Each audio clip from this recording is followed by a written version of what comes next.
Hello, I am the real-life fake wizard. In this video, I'm going to discuss the assassination of Charlie Kirk, not from the position of the man or his politics, but from the aspect of what his murder represents for us as a whole.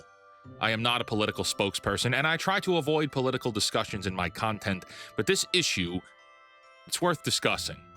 It's important. So I ask you to, perhaps, stick around until the end of the video before jumping to conclusions or spouting off ad hominem insults about me. Thank you. On September 10th, 2025, Charlie Kirk was assassinated on a college campus in Utah. Kirk made a name for himself by going to universities around the United States and debating with young people about ideas and philosophies. He was a patriotic conservative with deep-rooted Christian values, not elected to public office, and was not a public servant. Many on the Democratic left labeled him as a hate-filled man, while those on the right say that he was an up-and-coming visionary with potential to one day run for president. The reality for all of us is that he was a man with a microphone and a camera that discussed ideas. And he was murdered with a bullet to his neck, allegedly in front of his wife and children. Well, I'm a fake wizard that also shares ideas. I have no real power or political power. Hell, I'm lucky if my videos reach 50,000 views. And as I've always said, I hate talking about politics. I believe that left and right-isms of the modern day are divisive and meant to divide us from being able to have open dialogue. Even now, there will be viewers who've clicked off this video just because I've mentioned Charlie Kirk, but have not endorsed whether I agreed with him or not. We, as a people, have been manipulated into believing that this world is a binary of yeses and nos, rights and wrongs, goods and evils. And that's not the case. Now, like I said, I'm a fake wizard that also shares ideas that typically I'd have considered less divisive than Charlie Kirk's. I've said Star Wars is a disaster and that Ubisoft is a terrible company. I've said Nintendo is greedy and that you should cancel Disney+. And for statements like this, I've gotten death threats, some of them pretty serious. And here's a new series of attacks I haven't fully opened up about yet, but even just this summer, upon announcing the Fake Portal initiative to help gamers find indie games, my business's PayPal account was mass reported to the point of permanent banning with no recourse of retrieval. The fakeportal.com address was mass reported for spam emails even before we sent a single email. I am now paying for a service to remove us from spam registrars. And also some ones are fraudulently contesting ownership of the fakeportal.com, meaning the site could go offline and I'll need to lawyer up, even though we own everything and haven't done anything wrong. And I say all of this not to complain or say woe is me or that my channel is under attack. No, I say all of this because I've been attacked for doing very little to offend my detractors, and yet they are there on the offensive to attack me. And these bastards are smart. Sharing ideas gets violent, history has shown us. Sharing ideas that are counterculture or could impact the bottom line of global organizations gets even more dangerous. And as the dust continues to clear around the assassination of Charlie Kirk, well, it actually isn't clearing up much at all. All over the internet, there are conflicting stories about who was there when he was murdered. Motives and motivations keep changing. There are conspiracies that it was someone in the crowd that took the shot, but the FBI has this Tyler Robinson fella who some believe to be a leftist with a transgender partner, or a so far-right groiper that he killed Charlie Kirk for not being right-leaning enough. Then there are those who think Robinson is a patsy, and stories circulating about how Israel was attempting to pay or bribe Charlie Kirk with $150 million to publicly praise Israel, despite him having started criticizing Israel's government over the last few months. But don't worry, everyone. Attorney General Pam Bondi and FBI Director Kash Patel are on the case, with Director Patel standing behind Governor Cox at the big FBI press conference as Cox announces, quote, "We got him," which is extremely disingenuous because the shooter turned himself in. How are you going to say, "We got him," when you didn't get him? He came to you after his father allegedly called it in. And then, of course, Director Patel takes the microphone and does the thank you tour, saying how proud he is of the FBI and local law enforcement that they caught this dude in 33 hours. That, quote, "This is what happens when you let good cops be good cops." Except, again, he turned himself in. It gets worse than that, because there's another story circulating that, and I have no idea how true any of this is, but who knows what's true at this point, is that the FBI had the photo of Tyler Robinson 12 hours before they delivered that information to Director Patel, meaning FBI agents allegedly had a photo of Robinson without knowing it was Robinson and held it for 12 hours to, what, let the guy get away, perhaps? I don't know. There are going to be those of you in the comments mad at me and saying that I'm presenting misinformation, and I want to be extremely clear.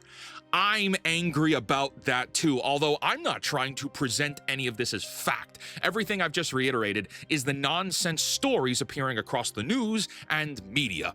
A podcaster was executed in front of the whole world to see, and instead of getting reliable facts that we can all trust, we're getting hyperbole, speculation, and fiction from the mainstream media, from our beloved journalists, and from the government bodies releasing this information. The text message transcript between Robinson and his trans lover reads like it was generated by ChatGPT version 1. And for the context, we are in ChatGPT version 5 right now. None of that reads like two 22-year-old gay lovers. Earlier, I said I don't like talking about politics, and I really don't. And I don't believe I find myself aligned with any one party. Do you know why? Because every politician, every congressman, every journalist, every news anchor, the higher-ups in our government, whether it's a left or right-leaning administration, have bosses to answer to. And it's not you or me. Politicians have donors with big pocketbooks. That's where their loyalties lie. The news media is not impartial. It is very slanted, and narratives are drafted to influence you to keep watching. Did you know megacorporations own the media? 6 conglomerates own 90% of the media. That includes the Walt Disney Company, Comcast, Warner Brothers Discovery, Paramount Skydance, the Fox Corporation, and News Corp.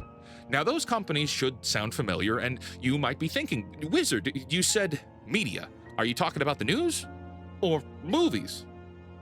Yes, exactly. They're the same companies.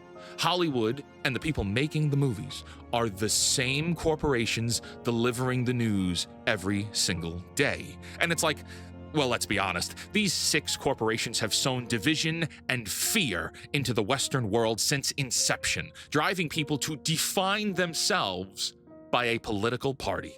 You know, human beings used to engage in conquest. We used to battle each other for land and goods. Heck, we still battle for land right now. Look at the wars going on in the other parts of the world. But there's a philosophy that because most of the land is accounted for on this planet, it's harder to battle for land now.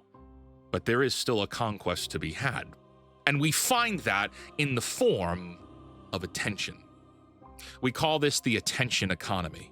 Companies battle using the television, radio, internet, social media, and news to acquire and maintain your attention so that you buy things and they can harvest your information.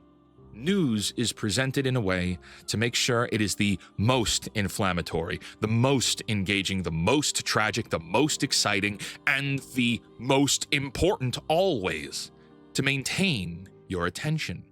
They want you addicted in a way, reliant and constantly coming back, and that you just keep watching. And right now, the news media and the journalists are about as accurate on the Charlie Kirk assassination as the robot drama farm Twitter accounts run by AI. No one is correct. No one is telling the whole truth. Everyone has a stupid opinion that is intended to divide and create villains on the other sides. Most of the time unsubstantiated or from sources that cannot be revealed. We are literally being poisoned against each other. And that's been going on for a long time, but this time it's like finally too far for me where I need to talk about it. Every news anchor on Fox News has had some bogus sob story about how much they loved Charlie Kirk and they're all crying on air. But then we get reports from Megyn Kelly that Charlie Kirk was not actually very welcome on Fox News, that for a time he was, quote, shunned by Fox News. So who's telling the truth? The sob stories crying, or Megyn Kelly and apparently some other journalists corroborating her story? Does it matter? No, not really. The point is, all these people are getting views and telling stories along the way. Sometimes they're true, sometimes they're embellished, and sometimes they are complete bullshit. But it gets your attention. It gets your eyeballs on the screen and emotionally convicts you to feel certain ways. Former MSNBC journalist asshole and low IQ idiot Matthew Dowd commented on the shooting just a few minutes after it took place and, with zero evidence or information, decided it was time to speculate that Charlie Kirk, who the world had just seen his neck explode in a river of blood, was shot by a supporter who was shooting their gun off in celebration. Those are his words, quote, "We don't know if this was a supporter shooting their gun off in celebration." What do you think, we're in Looney Tunes, you arrogant mole rat? We understand you're a bleeding heart Democrat that wants to confiscate all the guns, but painting this assassination as if it's some Yosemite Sam cartoon from the 70s, shooting his guns off to make noise, or worse, you actually think the attendees of Charlie Kirk rallies, who are typically a mix of political affiliations, are as low IQ as yourself to fire a gun off in a crowd just because. We're committing felonies just because. For funsies. I hope every microphone buzzes for you until the end of time, Matthew Dowd. Don't start a podcast. Don't try to make a comeback. You're an idiot, and we never need to hear from you again. It is the moronic journalists like this that we listen to every single day. These people paint the canvases that we're supposed to see the world as. They don't know anything, and journalistic integrity turns out never a real thing. It's all stories to get emotional reactions out of you, to get you to feel a type of way, to get you to side with the faction they want you to side with. And now that atmosphere, that conditioning, that polarization and radicalization, that negativity has led to a public figure getting assassinated on all of our cell phones. People keep asking, why is this Charlie Kirk thing such a big deal? Because the guy was sharing ideas and he was good at it. He was well articulated. He knew what he was talking about, but also, even with all his money and success and fame, he was still just a regular guy. He wasn't a war criminal or a president or a police officer. He was a family man and he went to church. And in a lot of ways, we can all empathize with that. I'm just a guy with a microphone. Your favorite creators are just guys and gals with microphones and webcams. They share ideas that not everyone agrees with. Do they deserve death because of that? I don't think so. Journalists and political factions of the West have conditioned us into believing we need to hate each other. They've pushed us to a point of violence, and scary enough, it appears that young people are taking up arms to commit that violence. But here's the grift on the journalists, because there is no journalistic integrity, and all the news media is full of shit. That means that they're no different from Charlie Kirk too. There's no difference between David Muir, who is a political idiot, or Hassan Piker. Actually, there really isn't, because they have the same politics. There's no difference between Charlie Kirk and Stephen Colbert. There's no difference between Aidan Ross or Rachel Maddow. There's no difference between Alex Jones and Anderson Cooper. The journalists, late-night hosts, Hollywood as a whole, they're not reporting the news. They're inventing the news. They're just content creators. And worse, they're salesmen for their financiers and advertisers. The only real difference between a marketer and a journalist is that a marketer is honest about selling you something. Well, journalists have been selling you the lies of the Democrat and Republican parties for decades. They've been pandering ideologies to make brother hate brother, to make daughters hate mothers, and to splinter families. And now, in Utah, a father turned his son over to the police for assassinating a podcaster and committing political violence. A family is forever broken because of political hatred. I want to talk about the shooter briefly. Again, the left would have you believe this dude was so MAGA that he killed Charlie Kirk because he wasn't right-leaning enough. And the right would have you believe all the evidence that the FBI is reporting, that Tyler Robinson was a leftist with a trans boyfriend or whatever. After analyzing everything myself, I see something worse than just those two things. And if Robinson really is the killer, which hasn't been proven in a court of law yet, I see a nihilist. I see a boy that's been driven to nihilism and hatred for life by an internet culture based on lulls and negativity.